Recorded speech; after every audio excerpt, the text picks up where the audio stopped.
posibleng dahilan sa hiwalayan ng Kathniel. Nahulaan ng psychic na si Jay Costura ang posibleng dahilan ng hiwalayan ng Kathniel, at sa mga revelasyong ito ay tila mabubuksan ang mga isipan ng taong labis na may katanungan at apektado sa hiwalayan ng celebrity couple. Totoo nga bang ang aktres na si Andrea Brillantes ang rason sa mga nangyari? Kamakailan nga ay sobrang nalungkot ang showbiz industry at mga tagahanga ng tambalang Kathniel, matapos makumpirma ang breakup ni Catherine Bernardo at Daniel Padilla. Ilang minuto matapos kumpirmahin ni Catherine Bernardo ang paghihiwalay nila ni Daniel Padilla, ay nagsalita na rin mismo ang aktor.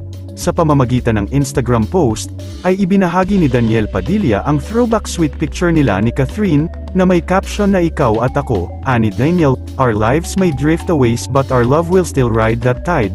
Samantala, isa rin nga sa mga pinag-uusapan ngayon ay ang hula rin ni Jay Costura sa nawawalang beauty queen na si Miss Catherine Camilon. Pagkukwento pa nga ni Jay Costura ay kahit hindi ito palaging nakasubaybay sa kaso ni Catherine Camilon, ay malinaw na ipinapakita ng kanyang mga cards na tungkol sa third party at pera.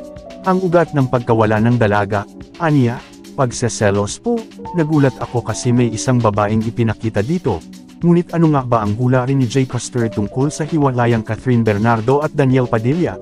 Pagbabahagi ni Jay, ay maraming umanong mga madla na mga nagtatanong sa kanya kung ano talaga ang dahilan ng hiwalayang Kathniel, dahil nga may isang prediction noon si Jay, tungkol sa isang strong couple na maghihiwalay. Sa panibagong video nga na inupload ni Jay Costura, ay hinulaan nito ang rason ng hiwalayang Daniel at Catherine gamit ang kanyang mga cards. Ayon nga kay Jay na may queen na lumabas sa cards at si Catherine umano iyon, aniya Jay, ay nakikita naman daw niya na mabait talaga ang personalidad ng aktres. Unang-unang nakitang rason ni Jay ay ang pagseselos. Ayon pa nga kay Jay ay marami umanong pangako si Daniel Padilla kay Catherine. Isa sa mga reason kung bakit sila umabot sa ganito is a fed up, so merong paghihigpit. Ito ay umabot sa parang nasikal ang isa sa kanila. Dagdag pa nito, ayon pa nga kay Jay ay natural lang sa isang relasyon na may pagseselos, pero sa personalidad umano ni Daniel ay overprotective umano ang aktor. Nakikita rin daw ni Jay na may pagsuyo na magaganap sa relasyon ng Kathniel, aniya, ang taas ng pagkakataon na maayos ang kanilang relasyon. Ayon pa nga kay Jay, ay ipinapakita umano ng kanyang mga cards ay nagkasawaan daw ang Kathniel. Sa pangalawang pili nga ni Jay ng mga cards ay nakita niya rito, na dumaan daw ang isa sa kanila ng anxiety. May ipinakita rin sa mga barahan ni Jay na may isa umano sa Kathniel ang nagkagusto sa iba, aniya, ang unang-unang nawala dito yung tiwala. Maaring may mga nahuling mga text messages.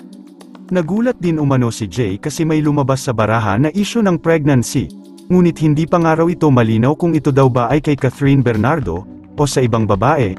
Ngunit sinabi nga rin dito ni Jay Costura na mataas daw ang tsansa na magkakabalikan sina Daniel at Catherine. Samantala sa ngayon, marami pa ring tagahanga ang Kathniel fans, na umaasa na magkakaayos pa sina Daniel at Catherine.